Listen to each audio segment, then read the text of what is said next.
Sir ನಮಸ್ಕಾರ. ಎಲ್ರಿಗೂ ನಮಸ್ತೆ. Good morning. ಇದೊಂದು ಡಾಂಬರ್ ರಸ್ತೆ, ಒಂದು ಹೈವೇ, ರಾಜ್ಯ ಹೆದ್ದಾರಿ, ಸ್ಟೇಟ್ ಹೈವೇ ನೋಡಿ, SH81. ಸೊ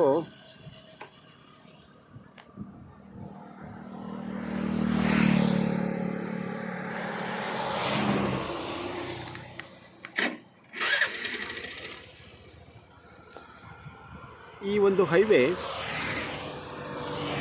ಚಾಮರಾಜನಗರದಿಂದ ಗುಂಡ್ಲುಪೇಟೆಗೆ ಹೋಗ್ತಕ್ಕಂಥ ಒಂದು ಹೈವೇ. ಈ ಒಂದು ಹೈವೇಯಿಂದ ಒಂದು 300-400 ಅಡಿ ಒಳಗಡೆ ಹೋದರೆ ಇದೆಲ್ಲ ಈಗ ನಾನು ಹೇಳ್ತಕ್ಕಂಥ ಹೈವೇ ಏನಿದೆಯೋ ಹೈವೇಗೆ ಆಡಾದಂತಕ್ಕಂಥ ಆಸ್ತಿಗಳು. ಇವರು ಎಂಟ್ರೆನ್ಸಲ್ಲಿ ಇಟ್ಟಿಗೆ ಫ್ಯಾಕ್ಟ್ರಿ ಮಾಡ್ಕೊಂಡಿದ್ದಾರೆ. ಇನ್ನೊಂದು 400-500 ಅಡಿ ಹತ್ತಿರದಲ್ಲಿ ಹಳ್ಳಿ ಇದೆ.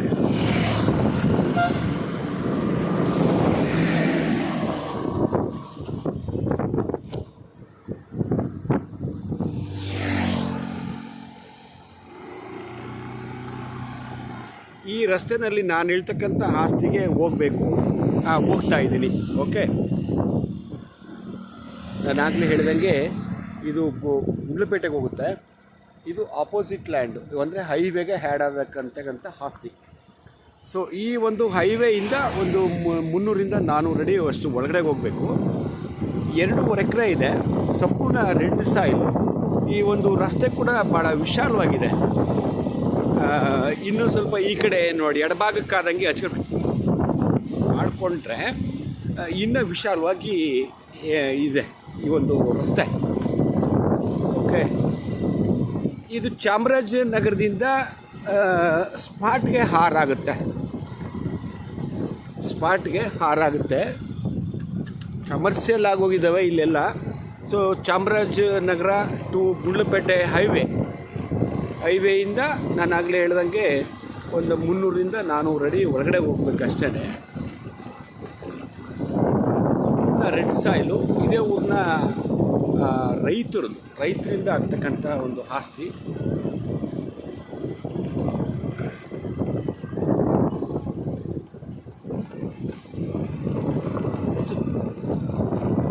ಚಾಮರಾಜನಗರ ಅಂದ ತಕ್ಷಣ ಎಲ್ಲರ ಬಾಯಲ್ಲೂ ಬರ್ತಕ್ಕಂಥದ್ದು ಅಲ್ಲಿ ಅಂತರ್ಜಲದ ಸಮಸ್ಯೆ ಇದೆ ಅಂತಕ್ಕಂಥದ್ದು.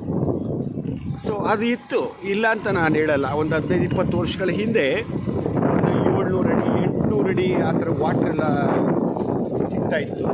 ಇಲ್ಲಿ ನೋಡಿ, ಈರುಳ್ಳಿ ಹಾಕಿದ್ದಾರೆ, ಜೋಳ ಹಾಕಿದ್ದಾರೆ, ಕೋಕೋನಟ್ಸ್ ಹಾಕಿದ್ದಾರೆ, ಅಡಿಕೆ ಹಾಕಿದ್ದಾರೆ. ಇಲ್ಲೇನಂತಂದರೆ ಈ ಲ್ಯಾಂಡಿಂದ ಇನ್ನೊಂದು 1 ಕಿಲೋಮೀಟ್ರ್ ಅಂತರದಲ್ಲಿ ಒಂದು ಹಾಸ್ಪಿಟ್ಲು ಮತ್ತು ಕಾಲೇಜ್ ಇದೆ. ಡಾಕ್ಟ್ರ್ ಅಂದರೆ MBBS ಮಾಡಿರ್ತಕ್ಕಂಥವ್ರಿಗೆ ಒಂದು ದೊಡ್ಡೊಂದು ಆಸ್ಪತ್ರೆ ಇದೆ. ಚಾಮರಾಜನಗರಕ್ಕೆ ಭಾಳ ದೊಡ್ಡದು, ಜೊತೆಗೆ ಕಾಲೇಜು ಇದೆ. ಸೊ ಈ ಭಾಗದಲ್ಲಿ ನಿಮಗೆ ಗೊತ್ತಿರೋ ಮಟ್ಟಿಗೆ ಆಲ್ಮೋಸ್ಟ್ ಎಲ್ಲ ರೆಡ್ ಸಾಯಿಲು, ಸಂಪೂರ್ಣ ರೆಡ್ ಸಾಯಿಲು.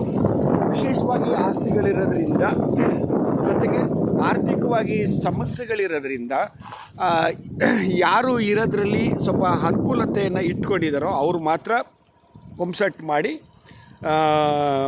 ಕೋಕೋನಟ್ಸು, ಅಡಿಕೆ, ಈರುಳ್ಳಿ ಅಥವಾ ಅರಿಶಿನ ಈ ಥರ ಎಲ್ಲ ಹಾಕಂತ ಇದ್ದಾರೆ. ಸೊ ಈಗ ನಾನು ಹೇಳ್ತಕ್ಕಂಥ ಆಸ್ತಿ ನೋಡಿದ್ದೇನೆ, ಈ ಒಂದು ರಸ್ತೆಗೆ ಹ್ಯಾಡ್ ಆದಂಗೆ 2.5 ಎಕರೆ ಇದೆ ಇದು ಒಟ್ಟು.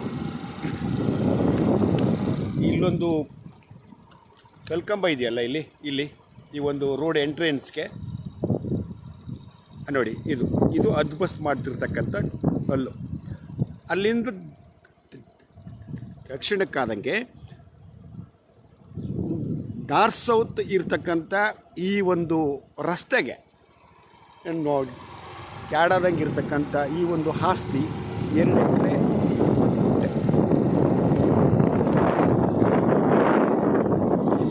ಇದೇ ಊರಿನ ರೈತರಿಂದ ಆಗ್ತಕ್ಕಂಥದ್ದು. ಇದೇ ಊರಿನ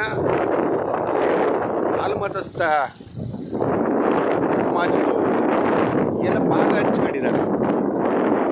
ವಿಭಾಗ ಒಬ್ಬರಿಗೆ 1 ಎಕರೆ, ಒಬ್ಬರಿಗೆ 20 ಗುಂಟೆ, ಒಬ್ಬರಿಗೆ 20 ಗುಂಟೆ, 28 ಗುಂಟೆ, ಒಬ್ಬರಿಗೆ 2 ಗುಂಟೆ,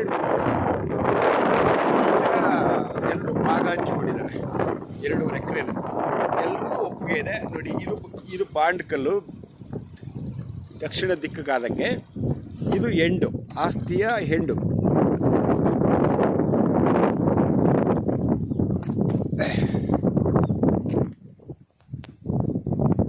ಇಲ್ಲಿಂದ ಏನು ನೀವು ಮಾಡ್ತಾ ಇದ್ದೀರ, ಈ ಒಂದು ರಸ್ತೆಗೆ ಇರ್ತಕ್ಕಂಥದ್ದು ಡಾಂಬರ್ ರಸ್ತೆಯಿಂದ ನಾನು ಆಗಲೇ ಹೇಳ್ದಂಗೆ, ಅಂದರೆ ಹೈವೇಯಿಂದ ಒಂದು 300ರಿಂದ 400 ಅಡಿಯಷ್ಟು ಅಂತರ ಆಗುತ್ತೆ.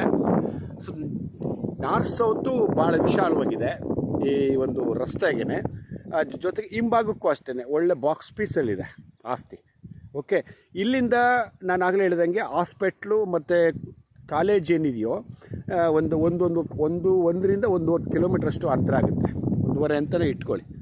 ಓಕೆ, ಇಲ್ಲಿ ಸ್ವಲ್ಪ ಕಮರ್ಷಿಯಲ್ ಆಗಿ ಸ್ವಲ್ಪ ಆದಮೇಲೆ ಸ್ವಲ್ಪ ರೈಟ್ಗಳು ಸಿಕ್ಕಾಪಟ್ಟೆ ಇದೆ.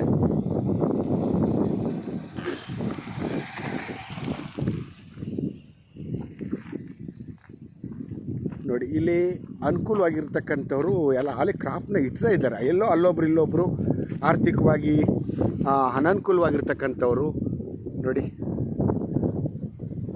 ಒಳ್ಳೆ ವಾಟ್ರ್ ಆಗುತ್ತೆ ಅಲ್ಲಿ. ಭಾಳ ಅದು ಒಂದು ಹಳ್ಳಿ ಅಲ್ಲಿ ಕಾಣಿಸ್ತಾ ಇದೆಯಲ್ಲ, ಆ ಒಂದು ಹಳ್ಳಿ ಈ ಒಂದು ಆಸ್ತಿ ಮಾಲೀಕರ ಅಂತ ಊರು. ಈ ಒಂದು ಆಸ್ತಿಗೆ ಹಕ್ಕುದಾರರು ಯಾರಿದ್ದಾರೋ ಅವರ ಊರು ಅದು.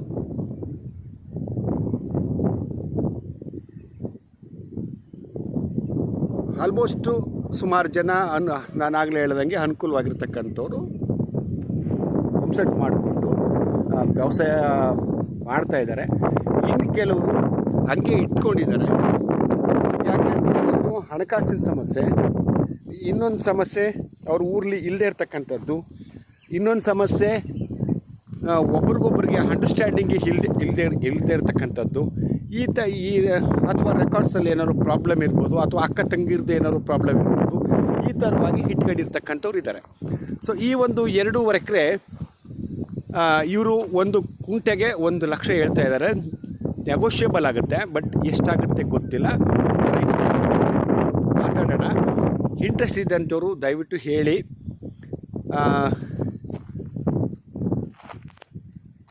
ನಾನು ಆಗಲೇ ಹೇಳಿದಾಗ ಹೆಚ್ಚಾಗಿ ಏನು ಹೇಳಬೇಕಾಗಿಲ್ಲ.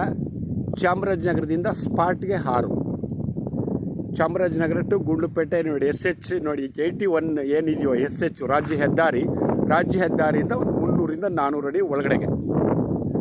ಓಕೆ, ರೆಕಾರ್ಡ್ಸ್ ಎಲ್ಲ ಕ್ಲಿಯರ್ ಇದೆ. ಇದು ಉತ್ತರಜಿತ ಆಸ್ತಿ. ಈಗ ಇದಕ್ಕೆ ಸಂಬಂಧಪಟ್ಟಂಥ ಈ ಆಸ್ತಿಗೆ ಸಂಬಂಧಪಟ್ಟಂಥ ಹಕ್ಕುದಾರ ಯಾರ್ಯಾರಿದ್ದಾರೋ ಅವರು ಎಲ್ಲರೂ ಕೂಡ ಅವ್ರವ್ರಿಗೆ ಏನು ಭಾಗ ಬರ್ತದೋ ಅದನ್ನು ವಿಭಾಗ ಪತ್ರ ಮಾಡಿಕೊಂಡು, ಅದು ರಿಜಿಸ್ಟರ್ಡ್ ಆಗಿದೆ. ರಿಜಿಸ್ಟರ್ಡ್ ವಿಭಾಗ ಪತ್ರ ಮಾಡ್ಕೊಂಡು ಇಟ್ಕೊಂಡಿದ್ದಾರೆ. ಎಲ್ಲರ ಹೆಸರಿನಲ್ಲೂ RTC ಇದೆ. ಓಕೆ, ಲೀಗಲ್ಲಾಗಿ ಫಸ್ಟ್ ಕ್ಲಾಸ್ ಆಗಿದೆ, ಯಾವುದೇ ತೊಂದರೆ ಏನಿಲ್ಲ. ಅಕ್ಕಪಕ್ಕದಲ್ಲಿ ಹೋಮ್ಸೆಟ್ಗಳಿದ್ದಾವೆ, ಜೊತೆಗೆ ಎಲೆಕ್ಟ್ರಿಕ್ ಸರ್ವಿಸ್ ಕೂಡ ಇದೆ. ನೀವು ಅಗ್ರಿಕಲ್ಚರ್ಗಾರು ಉಪಯೋಗಿಸ್ಕೋಬೋದು, ಅದು ಬೇರೆ ರೀತಿ ನೀವು ಯಾವ ರೀತಿ ಅದು ನನಗೆ ಐಡಿಯಾ ಇಲ್ಲ. ಅಂದರೆ ಕಮರ್ಷಿಯಲ್ ಆಗಿ ನೀವೇನಾದರೂ ಒಂದು ಮಾಡ್ಬೋದು ಅನ್ನೋ ಲೆಕ್ಕಾಚಾರಕ್ಕಾದರೂ ಇಟ್ಕೊಬೋದು. Okay, thank you sir.